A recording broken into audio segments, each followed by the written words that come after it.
My little brother vanished 10 years ago. He just called me from an unknown number and told me who took him. The phone rang at 2:47 a.m. Unknown number. I almost didn't answer. My thumb hovered over the decline button while my brain processed that nobody calls at this hour unless someone's dead or dying. I answered on the fourth ring. My voice came out rough with sleep. Hello? Silence. Not dead air, but breathing. Slow and deliberate, like someone gathering courage. Then a voice I hadn't heard in a decade whispered my name. Corey. It's me. It's Ethan. My entire body went cold. I sat up so fast the room spun. My heart hammered against my ribs like it was trying to escape. That's not funny? I said. My voice cracked. Whoever this is, that's not fucking funny. I know you don't believe me. The voice continued. It was deeper than I remembered, but the cadence was right.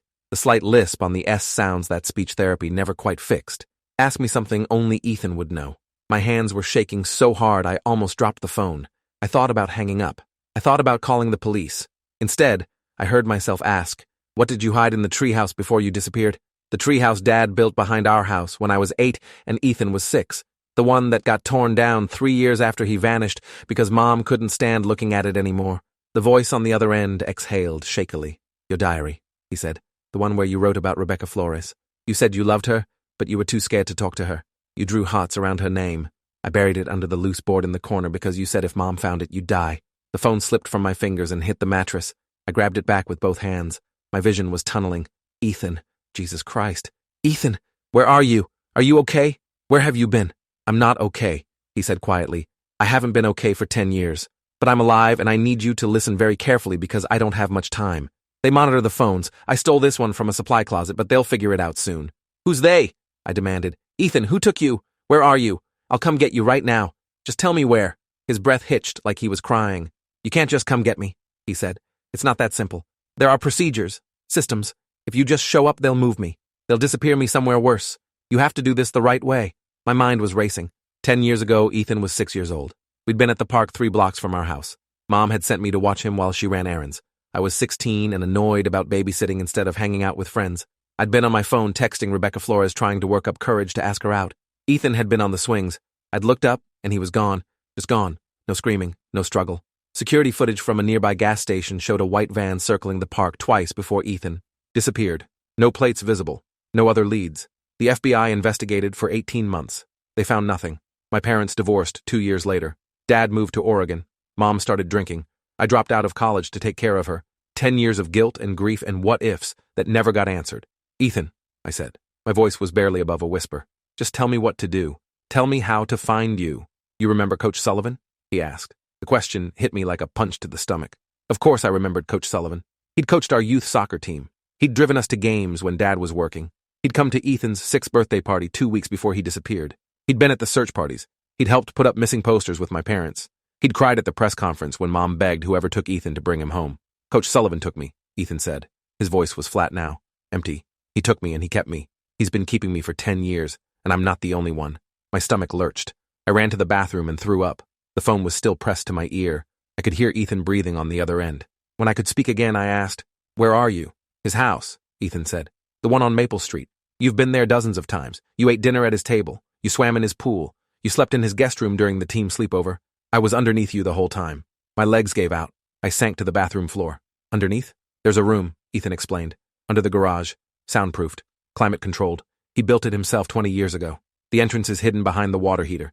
There are 6 of us down here right now. The youngest is 4. He's had her for 8 months. Her name was Lily Garcia before he took her. He calls her 13 now. That's what he does. He gives us numbers instead of names. I'm 7. I want to throw up again, but there was nothing left. Corey, he continued. His voice was urgent now. You need to call the FBI, not the local police. He has friends in the department. That's how he's gotten away with it for so long. He knows when investigations get too close. He knows how to redirect them.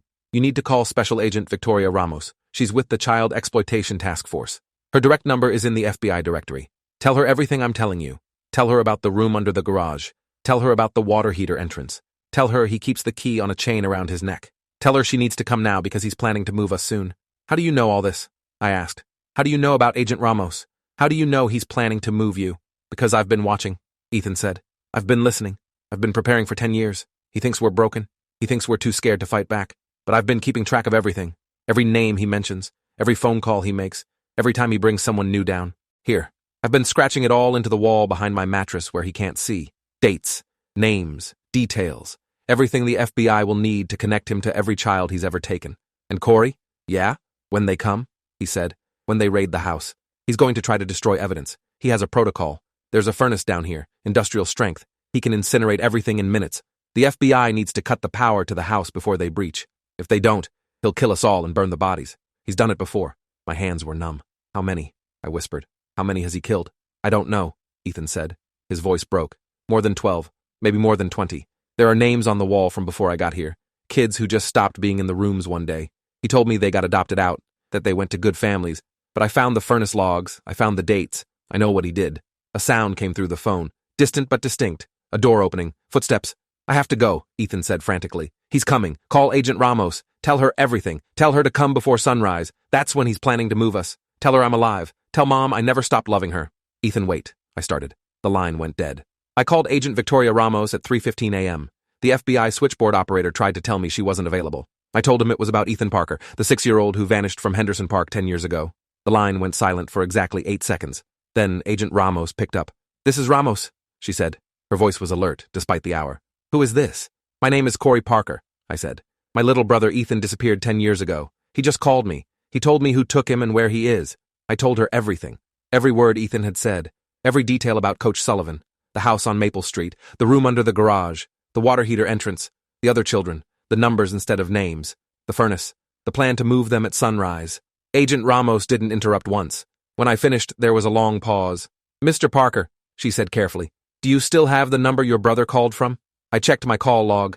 Yes, I said. I'm sending you a secure link, she said. Forward that number to me immediately. Don't call it back. Don't text it. Just send me the number. She paused. If this is real, if your brother really called you, we need to move fast. But I need you to understand something. If this is a hoax, if someone is playing a sick game, I will find out and there will be consequences. This is real, I said. My voice was steady now. Anger was burning through the shock. My brother is alive. He's been alive this whole time and that monster has had him. You need to get him out. We will, she said. Stay by your phone. Don't go anywhere. Don't contact anyone else. I'll call you back within the hour. She hung up. I didn't stay by my phone. I grabbed my keys and drove to Maple Street. Coach Sullivan's house was a modest 2-story colonial with blue shutters and a neat lawn. The driveway was empty. The windows were dark. I parked 2 houses down and stared at the place. How many times had I been here? 20? 30? I'd eaten Mrs. Sullivan's lasagna. I'd played video games in their living room. I'd used their bathroom. I'd been feet away from my brother and never knew. The front door opened. My heart stopped. Coach Sullivan walked out. He was in sweatpants and a t-shirt. He went to the mailbox at the end of the driveway, checked inside, found it empty. He looked up and down the street. For a second, I thought he was looking right at me, but his gaze passed over my car without stopping. He went back inside. My phone rang. Agent Ramos. Mr. Parker, she said. Where are you? Her voice was sharp. Home, I lied. She didn't believe me. Your phone's GPS says you're on Maple Street. I told you to stay home. I need to see, I said. I need to know it's real. Listen to me very carefully, she said. You need to leave that area right now. If Sullivan sees you, if he suspects anything, he could panic. He could hurt the children. He could destroy evidence. You could get your brother killed. Do you understand? I understand, I said. But I couldn't move. I was staring at the house, at the garage attached to the left side. Somewhere under that garage was my brother. A tactical team is en route, Ramos continued. ETA 23 minutes. We're coordinating with the power company to kill electricity to the house. We have a warrant. We have snipers. We have medics. We have everything we need. What we don't need is a civilian compromising the operation. Go home. I didn't go home. I drove around the block and parked on the parallel street. I cut through a neighbor's yard and approached Sullivan's house from behind. The backyard was fenced, but I climbed over. I crouched behind the pool shed. The house was still dark. I could see the garage from this angle. There was a regular garage door facing the driveway, but there was also a side door. That door was steel, industrial, not standard for a residential garage. It had 3 deadbolts visible from where I crouched. My phone buzzed. Text from Ramos. Leave now. This is your final warning. I put the phone on silent. The side door opened. Coach Sullivan stepped out. He was carrying something heavy, a large duffel bag. He threw it in the back of a pickup truck I hadn't noticed before. It was parked on the far side of the garage, hidden from street view. He went back inside. My phone was vibrating constantly.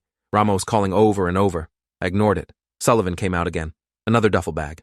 Then another. 3 total. Each one bulky and awkward. He closed the truck's tailgate. He checked his watch. He looked around the yard. I pressed myself flat against the shed.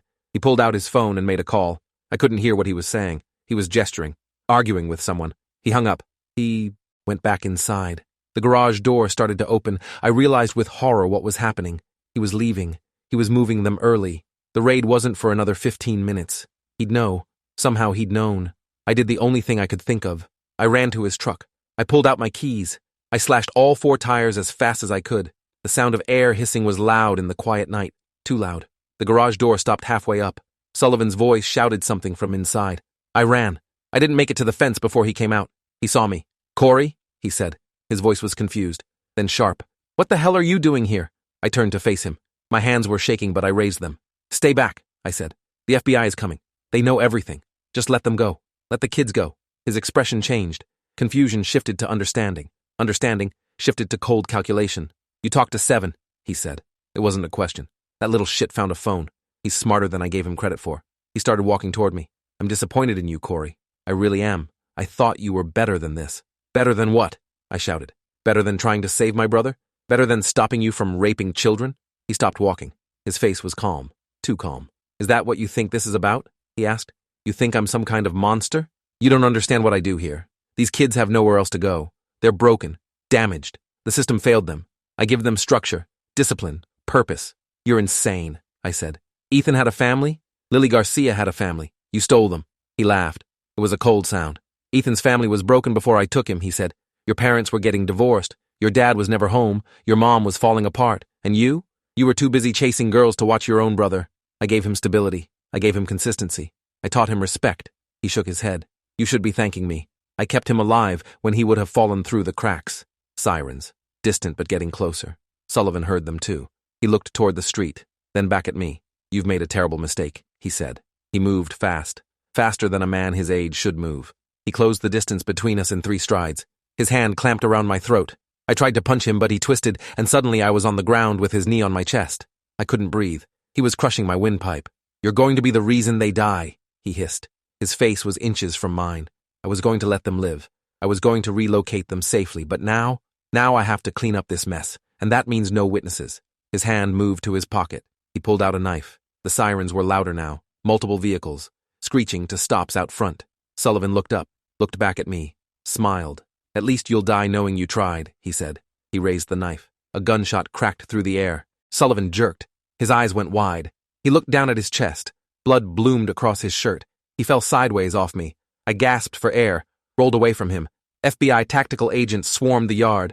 Red laser dots everywhere. Hands pulled me up, pulled me back. Are you injured? Someone was shouting. Can you walk? I nodded. Couldn't speak yet. My throat felt crushed. Agent Ramos was there. She looked furious. You could have gotten everyone killed, she said. Then she turned to her team. Breach the garage now. Cut the power first. Someone was putting me in an ambulance. I tried to push them away. I'm fine, I croaked. My brother. You need to get my brother. They're getting him, a paramedic said. Just let us check you out. I sat in the ambulance and watched. Tactical teams entered through every door. The house went dark. Power cut. Seconds later, agents emerged from the garage carrying children. Small bodies wrapped in blankets. Some were crying. Some were silent. All of them looked too thin, too pale, too scared. I counted them. 1, 2, 3, 4, 5, 6. The 6th one was bigger, older. He had dark hair like mine. Same build, same walk. Even after 10 years, I recognized him instantly. Ethan. I tried to get up. The paramedic held me back. Sir, you need to stay seated. Let them do their job. Ethan was looking around frantically. His eyes found mine. He froze. We stared at each other across 50 feet of lawn. FBI agents and paramedics moving between us like a river. Ethan's face crumbled. He started crying. He tried to run to me, but an agent caught him gently, held him back. We need to check you first, buddy. Make sure you're okay. Ethan was shaking his head, reaching for me. That's my brother, he was saying.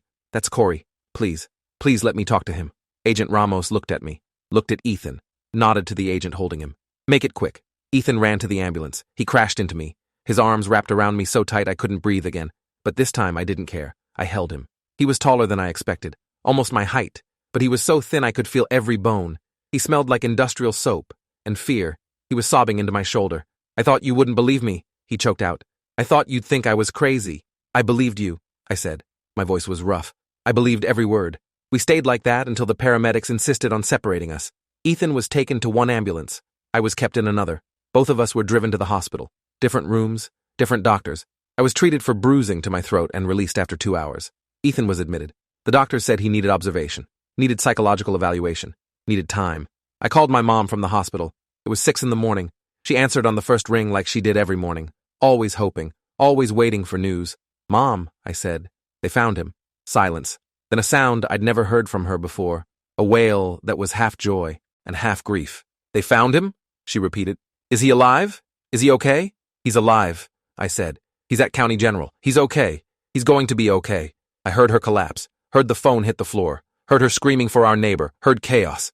5 minutes later, she called back from her neighbor's car. They were already driving to the hospital. "Is it really him?" she kept asking. "Are you sure it's really Ethan?" "It's him," I said. "It's really him." Dad called an hour later. He was in Oregon. He'd seen the news. Coach Sullivan dead in FBI raid. 6 children recovered. One of them identified as Ethan Parker, missing 10 years. Dad was crying. He never cried. "I'm coming home," he said.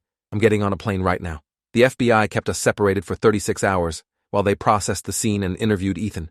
Agent Ramos told me later what they found. The room under the garage was exactly as Ethan described. 6 mattresses on the floor, a furnace, industrial supplies, a wall covered in scratched notes, names, dates, and details documenting 23 years of kidnapping. Ethan had been meticulous. He'd recorded everything. Every child Sullivan had taken, every time he'd moved them, every close call with police. The notes led investigators to 3 other properties Sullivan owned under shell companies. They found remains at 2 of them. 17 children confirmed dead. DNA testing ongoing. The media called it the largest child trafficking case in state history. Coach Sullivan became a monster in headlines, but Ethan became something else. A survivor. A hero. The boy who saved 5 other children by being smart enough to document everything. Mom wasn't allowed to see Ethan until the FBI finished their initial interviews. When she finally got into his room, she collapsed at his bedside. She held his hand and sobbed for an hour. Ethan cried too, but mostly he just stared at her like he was trying to memorize her face, like he was afraid she'd disappear. She kept saying, "I'm sorry. I'm so sorry I let this happen." Ethan kept saying, "It wasn't your fault. You didn't know. None of us knew." Dad arrived the next day. The reunion was harder. Ethan barely remembered him. Dad had been a ghost in his memory, a face that faded over 10 years. They sat together awkwardly. Dad tried to talk about the past. Ethan didn't remember most of it. Finally, Dad just asked, "What do you need? What can I do?"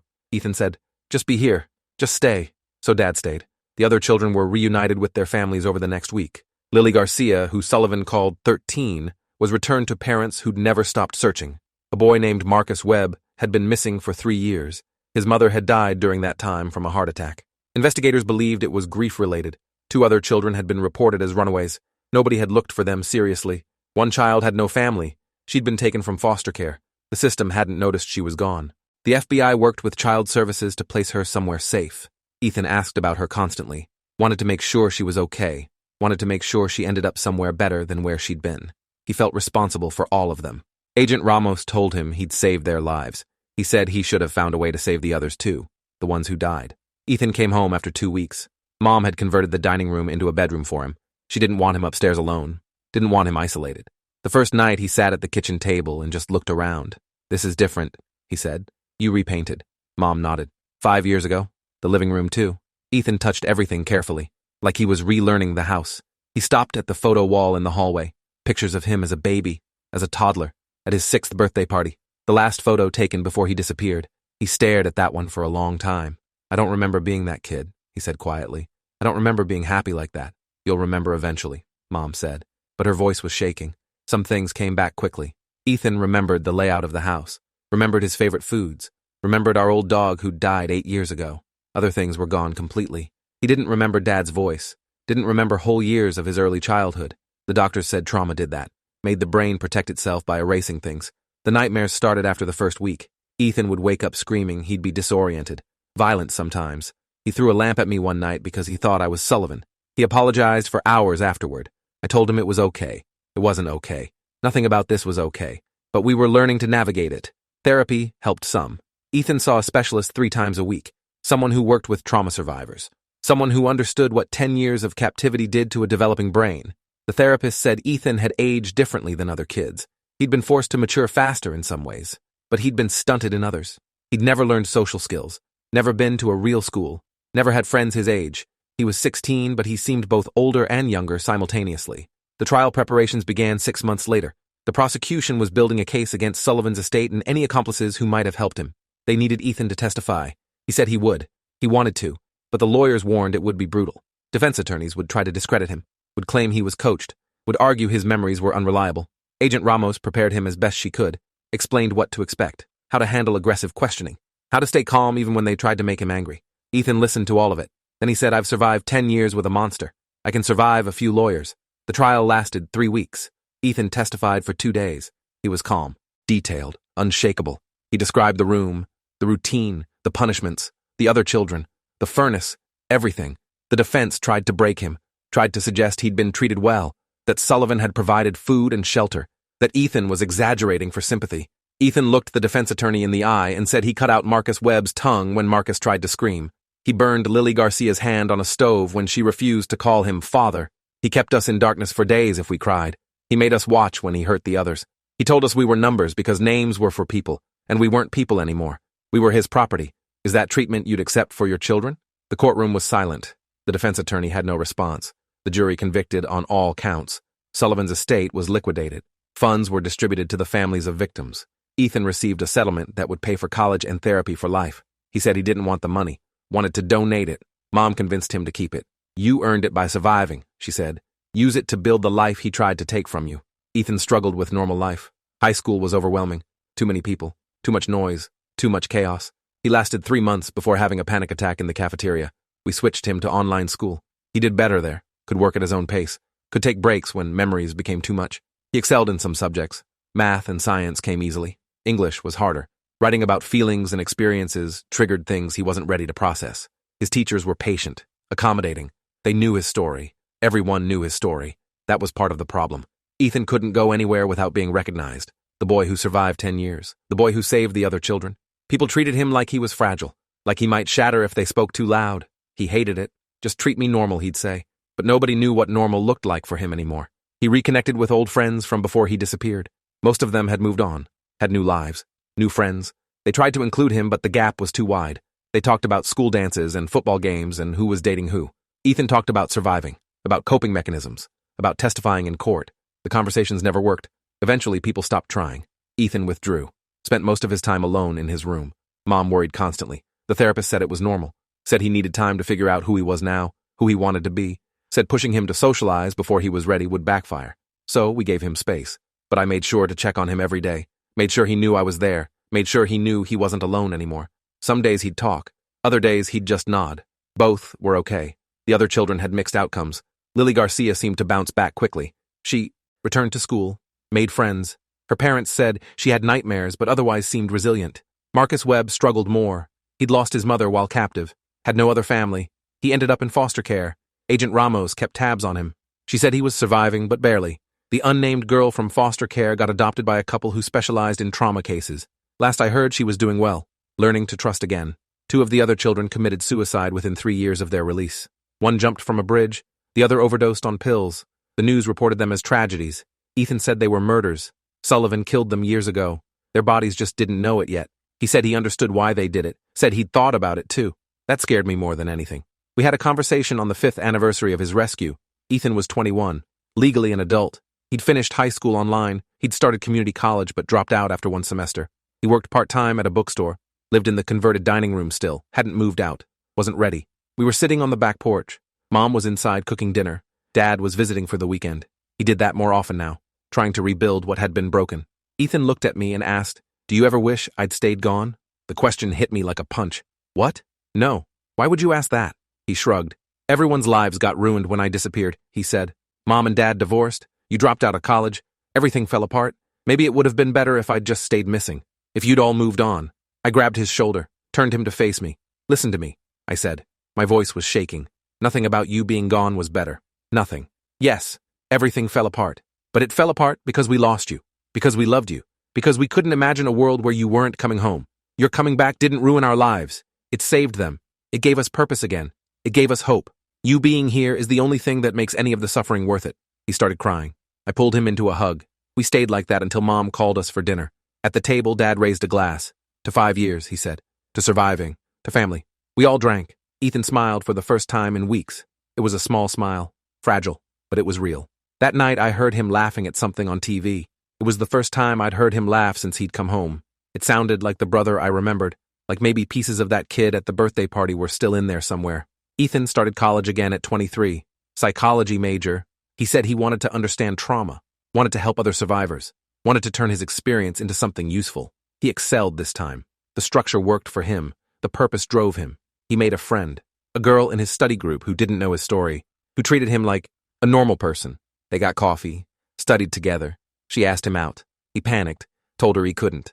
She asked why. He finally told her everything. She listened to all of it. Then she said, "Okay, that doesn't change anything. You're still the person I've been talking to for 3 months. You're still smart and funny and kind. Your past is part of you, but it's not all of you." They started dating. Ethan told me she made him feel human again, made him remember what it was like to connect with someone, to trust someone. It was the first healthy relationship he'd had since before Sullivan. The 10th anniversary of his rescue brought media attention again. Reporters wanted interviews, wanted to know where is he now. Ethan declined most of them, but he agreed to one, a documentary about survivors of long-term captivity. He wanted other people going through similar things to know they weren't alone. The interview was hard to watch. Ethan described things he'd never told us, details about the abuse, about the manipulation, about how Sullivan had convinced him for years that his family had forgotten him, that nobody was looking, that he'd been abandoned. The interviewer asked how he survived. Ethan said, "I survived because I kept a piece of myself hidden where he couldn't reach it. A piece that remembered Corey teaching me to ride a bike, that remembered Mom singing me to sleep, that remembered Dad building the treehouse. I held on to those memories like they were oxygen. And when I finally got that phone, I knew exactly who to call, because I never stopped believing my brother would come for me." The call came 3 days after the documentary aired. Unknown number. I almost didn't answer. Then I remembered 10 years ago. Remembered another unknown number that changed everything. I answered. "Hello?" Silence. Then breathing. My blood ran cold. "This is Detective Sarah Reeves," a woman's voice said. "I'm calling about Ethan Parker." My heart stopped. "Is he okay? What happened?" "He's fine," she said quickly. "But we need to talk. We found something during a cold case review. Something that connects to his case. Can you come down to the station?" I went immediately. Detective Reeves met me in an interrogation room. She had files spread across the table. Crime scene photos, documents, a laptop. She looked exhausted. "Mr. Parker," she said, "what I'm about to tell you is going to be difficult to hear. I need you to stay calm." She pulled up a photo on the laptop.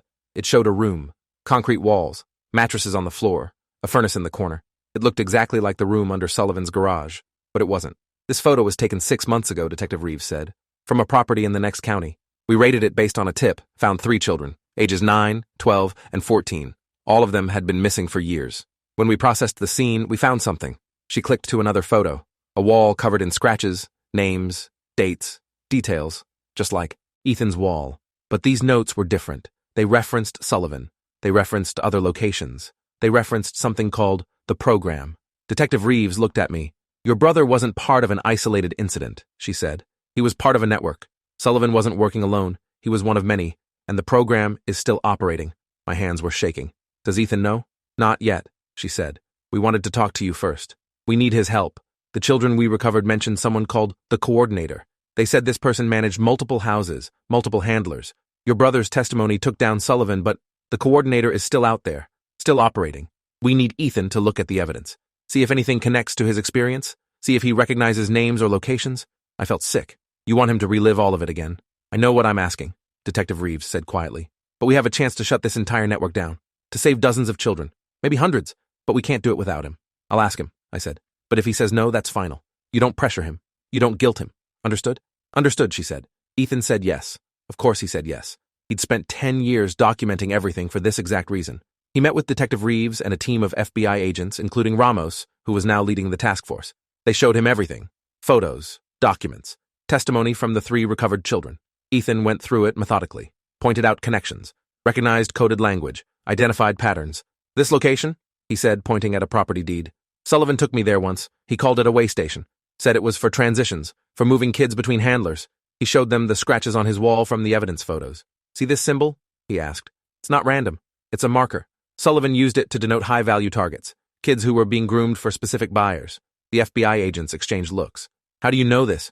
one asked. "Because he told me," Ethan said flatly. He bragged about it, thought it made him important, thought it made him part of something bigger. The investigation expanded rapidly. Using Ethan's information, the FBI identified 6 more properties, raided them simultaneously, recovered 11 more children, arrested 4 more handlers. Each arrest led to more information, more connections. The network was massive, spanning multiple states, operating for over 30 years.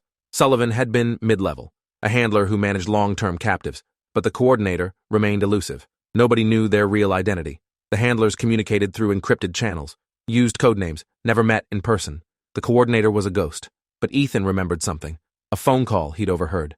Sullivan arguing with someone, using a name, not a code name, a real name. He told the FBI. They ran it, found a match. Patricia Holloway. Trisha. Retired social worker, 68 years old. She'd worked in child services for 40 years, had access to thousands of vulnerable children, had recommended foster placements, had facilitated adoptions, had been trusted completely. The FBI arrested her at her home. She denied everything at first. Then they showed her the evidence, the financial records, the encrypted communications, the testimony from handlers who'd flipped. She broke, confessed to everything, said she'd started the program in the 1990s, said it began as a way to provide structure to children who'd fallen through the cracks, said it evolved into something else, something profitable, something monstrous. She gave up names, locations, clients. The FBI spent the next year dismantling the entire network. 63 arrests, 94 children recovered, remains of 41 children found at various properties. It was the largest child trafficking operation in U.S. history. Ethan's documentation had made it possible. His refusal to forget, his determination to remember every detail. Agent Ramos told him he'd saved more lives than any other witness she'd ever worked with. Ethan said he wished he'd saved more. The trials took 3 years. Ethan testified at 12 of them, each time breaking him a little more, each time forcing him to relive trauma he'd spent years trying to process. But each conviction helped. Each sentence gave him a sense of purpose. Patricia Holloway got life without parole. The 4 other handlers got similar sentences. Multiple clients were convicted. Rich men who'd paid 6 figures for access to children. Celebrities, politicians, business leaders. The media called it a scandal. Ethan called it justice. But the toll on him was visible. He lost weight, stopped sleeping. His relationship ended. His girlfriend couldn't handle the constant media attention, the constant reminders of his trauma. She said she loved him, but couldn't live in his shadow. Ethan understood, said he didn't blame her, but I could see it destroyed him. Another loss. Another thing stolen by Sullivan and the program. Mom retired from her job to take care of him full-time. Dad moved back from Oregon permanently. We became a family again, broken and rebuilt. Different than before, but together. Ethan finished his degree, got accepted into a graduate program for trauma counseling, started working with other survivors. He was good at it, better than any therapist he'd seen. He understood in ways others couldn't. He knew what it was like to be trapped, to be powerless, to be told you were worthless. He knew how to reach people who'd been through similar things, how to help them reclaim their humanity. He saved lives in a different way, quieter, more personal, but no less important. He told me once that Sullivan had tried to break him, tried to turn him into a number, into nothing, but he'd failed. Because even in that room, even with no name, Ethan had held on to one truth. He had a brother who would never stop looking for him, and that had been enough. 10 years after his rescue, Ethan opened a nonprofit, an organization dedicated to supporting survivors of long-term captivity, providing therapy, legal assistance, job training, housing, everything the system failed to provide. He named it Seven's House. After the number Sullivan had given him, he reclaimed it, turned it into something meaningful. The organization grew quickly, expanded to multiple cities, helped hundreds of survivors rebuild their lives. Ethan became a voice for people who'd been silenced. He spoke at conferences, testified before Congress, pushed for better laws protecting vulnerable children, better oversight of foster systems, better training for social workers. He turned his trauma into advocacy, his pain into purpose. He told me once that Sullivan had wanted to destroy him. Instead, he'd created someone who would dedicate their life to destroying people like Sullivan. In the end, Ethan said, I won. Thanks for watching till the end. Make sure to subscribe and like to not miss the next story.